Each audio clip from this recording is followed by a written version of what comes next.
მწვანე მონასტერი, ოფიციალურად ჩიტახევის წმინდა გიორგის მონასტერი, მდებარეობს ბორჯომის მუნიციპალიტეტში, სოფელ ჩიტახევში. ეს ერთ-ერთი უძველესი ქართული მონასტერია, რომელიც მე-9 საუკუნეშია აგებული. მონასტერი გრიგოლ ხანძთელის მოწაფეებმა, ქრისტეფორემ და თევდორემ დააარსეს. იმ დროიდან მოყოლებული, ის მნიშვნელოვანი სულიერი და კულტურული ცენტრი იყო.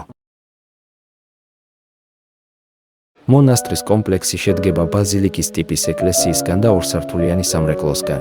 ეკლესია თავდაპირველი სახით არის შემორჩენილი, ხოლო სამრეკლო მოგვიანებითაა დამატებული. მწვანე მონასტერს განსაკუთრებული სახელწოდება აქვს, რაც დაკავშირებულია მის გარშემო მდებარე ბუნებასთან. ტყე, რომელიც მონასტრის ირგვლივაა, ულამაზეს მწვანე ფერებში ბრწყინავს, ხოლო ქვები, რომლებითაც ტაძარია ნაშენი, ასევე მწვანე ელფერისაა.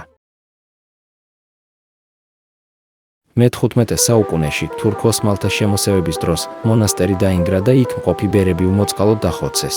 თუმცა საუკუნეების შემდეგ მე-20 საუკუნეში მონასტერი აღადგინეს. 2002-დან იგი ისევ მოქმედი მამათა მონასტერია. დღეს მწვანე მონასტერი მნიშვნელოვანი სულიერი და ტურისტული ცენტრია. აქ უამრავი მომლოცველი და ვიზიტორი ჩადის, რათა ამ ულამაზეს და ისტორიულ ადგილას მშვიდი ატმოსფერო შეიგრძნოს.